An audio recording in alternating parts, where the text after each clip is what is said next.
ग्रीष्म ऋतु का समय, गर्मी का समय। मन में भाव आया, कृष्णदास जी पौड़े हुए थे लेटे लेटे, गले में थोड़ी गर्मी लगी तो जलपान किया। उसके बाद विचार किया कोई ऐसा फल खाया जाए जिससे थोड़ी गर्मी शांत हो। तो मन में विचार आया, बोले जरूर ठाकुर जी को गर्मी लग रही है, इसीलिए मुझे गर्मी लग रही है। निकल गए महाराज बाजार में लेने के लिए खरबूज। जैसे ही पहुंचे तो महीने का पहला फल आया था। लेने के लिए जैसे ही पहुंचे, दुकानदार से जाके बोला भैया कितने का लगाया, भाव मोल करो।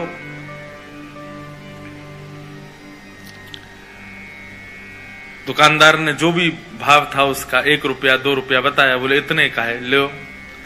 यहां कृष्णदास जी खरीदने लगे, इतने में ही राजा के सैनिक आ गए।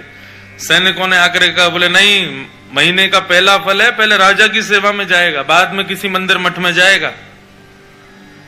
कृष्णदास जी बोले यहां तो हमारे लाल जी की नाक कट जाएगी अगर ये फल राजा के यहां गया तो। महीने का पहला फल है, ठाकुर जी की सेवा में जाना चाहिए। अब इनको प्रवचन क्या सुनाऊं मैं? ये राजा के यहां रहने वाले लोग, इनमें बुद्धि विवेक तो होता नहीं है, केवल तनख्वाह के लिए राजा की जय जयकार करते हैं। हमारे यहां तनख्वाह थोड़ी देते हैं ठाकुर जी, हम तो फिर भी जय जयकार करते हैं। ये राजा के लोग, इसको क्या समझाऊं मैं? कृष्णदास जी उनको समझाते तो बात बिगड़ जाती। कृष्णदास जी ने बोला भैया देखो, पहले हम आए तो हमको देना चाहिए। दुकानदार बोला पहले आप आए हो, लेकिन अगर इनको नहीं दिया तो ये दंड दे सकते हैं मुझे, राजा के लोग हैं, मैं तो इन्हीं को दूंगा। कृष्णदास जी बोले अगर हम तुमको दुगना रुपया दें तो? 1-2 रुपए की चीज की अगर हम 5 रुपए दें तो भी नहीं दोगे?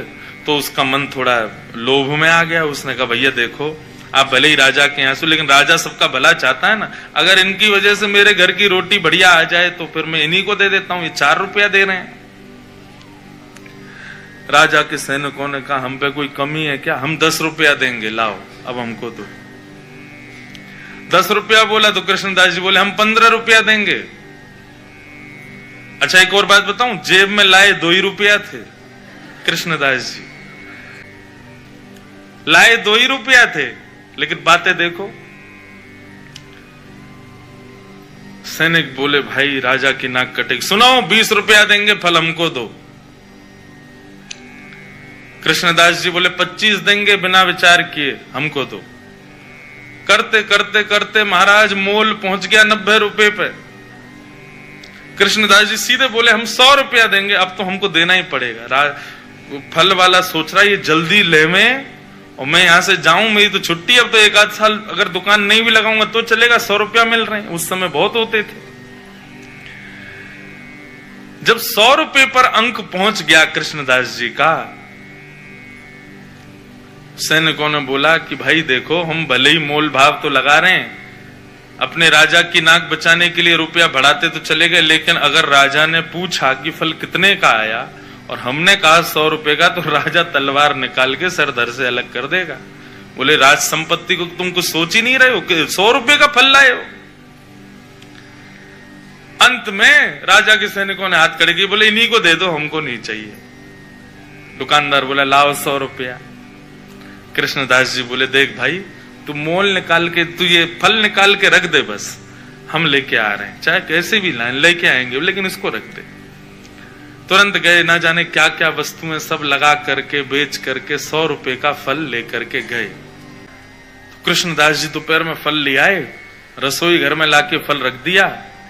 रसोईया जी को बता दिया जाके, बोले हमने जो है वहां रसोई घर में फल रखा है, अभी उत्थापन में ठाकुर जी को खरबूज का ही भोग लगाना।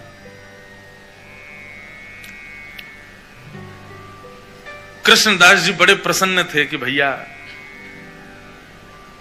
महीने का पहला फल ठाकुर जी की सेवा में आएगा, ठाकुर जी पाएंगे, आनंदित हो जाएंगे। रसोईया स्नान ध्यान करके जैसे ही रसोई घर में गए, पूरी रसोई खोज ली, लेकिन महाराज फल नहीं मिला, कोई ले गया उसको वहां से। बाहर आके कृष्णदास जी से कहा, बोले कि कृष्णदास जी अंदर तो फल है ही नहीं। बोले अरे मैंने वहीं रखा है। बोले मैंने देख लिया, कहीं भी नहीं है। सब जगह खोज लिया महाराज, फल तो कहीं चला गया, उसको कोई और ले गया। कृष्णदास जी बड़े व्याकुल हो गए। बोले एक तो मैं अपने लाला की नाक बचावे के काजे राजा के सिपाहियन से लड़ झगड़ के लायो, 2 रुपया के फल को 100 रुपया को लेके आयो, कितनी वस्तु बेच के आ गए हो। इस बात का दुख नहीं कि इतना महंगा लाया, इस बात का दुख नहीं कि इतना लड़के लाया, इस बात का दुख कि ठाकुर जी उसको पा ना पाए, कोई और ले गया। बड़े दुखित बैठे थे मंदिर के अंदर। उत्थापन का समय, अन्य फलों का भोग ठाकुर जी को लगा दिया। लेकिन कृष्णदास जी का मन बड़ा विचलित। पुजारी जी आए, बोले कोई बात नहीं, अब हमने अन्य फलों का भोग लगा दिया है, अब फिर कभी कृष्णदास जी, अब कृष्णदास जी किस किस को बताएं। रोते रहे, सब समझाते रहे कृष्णदास जी को। उत्थापन का भोग जब अनोसर हुआ और पुजारी जी ने बाहर आकर के जैसे ही कपाट खोलने की घोषणा की, सब दर्शनार्थी खड़े हो गए। कृष्णदास जी के भी नेत्र लाल पड़े थे। जैसे ही कपाट खुले तो क्या पाया, ठाकुर जी के उर्ध बाहु के ऊपर वही फल रखा जाता जो कृष्णदास जी लेकर के आए थे। रसोईया लाता उससे पहले ठाकुर जी रसोई घर में जाके ले आए उस फल को और अपनी भुजा में ला करके धारण कर लिया। जैसे ये दृश्य कृष्णदास जी ने देखा, मूर्छित हो गए।